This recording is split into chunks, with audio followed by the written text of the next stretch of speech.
Real geometry is not an empirical subject, it is a purely logical subject.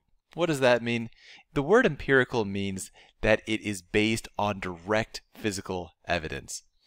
So if you wanted to empirically find the measure of an angle, you would use a protractor and see what the measure of that angle is.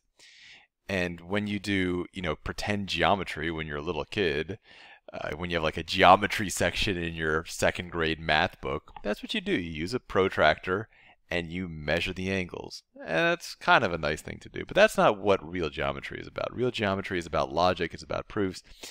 And so over here I've marked this angle as a 43-degree angle, and this here I've indicated as a straight line. If I want to find this angle over here, the way I do it is I do 180 degrees minus 43 degrees, and I get that as 137 degrees. Now notice I didn't involve any measurements in that at all. Let's take a look at this. I could change this problem, and without changing the diagram at all, instead of writing 43 degrees, I could write that it's 42 degrees. Well, now it's a different problem. But it's not a different angle, it's the same angle. I've just changed my mind about what the starting point of this proof is. So now if I wrote 137 degrees here, it would be wrong. The correct answer is now 138 degrees. Measurement has no place in this kind of geometry. This type of geometry is not about measuring. It's about things essentially happening in the mind, and we are using these diagrams to help center our thoughts. The diagrams aren't any kind of a fundamental truth. We're not using them as a direct source of information. You're used to seeing on the SAT and things like that, that this figure is not drawn to scale. That's just their way of being polite.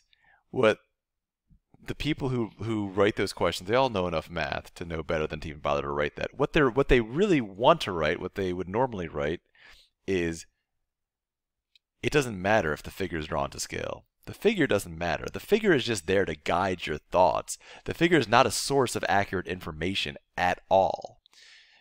When you're using a diagram in geometry, yes, of course you want to try to make it look kind of like what it's supposed to look like.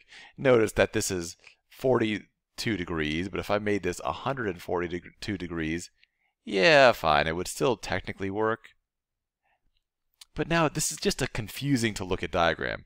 True, if I mark this as 140 degrees and this is 38 degrees, but this is obviously an acute angle, this is an obtuse angle, and so it's just making things hard. However, even though it makes things hard, it doesn't matter how the diagram looks exactly. What matters is what information is provided on this diagram. Understand this, geometry takes place in your mind. It doesn't take place on the diagram. The diagram is only there to guide your thoughts. And in this way, we can really start to appreciate this fundamental idea that geometry is not an empirical subject. It is a purely logical subject.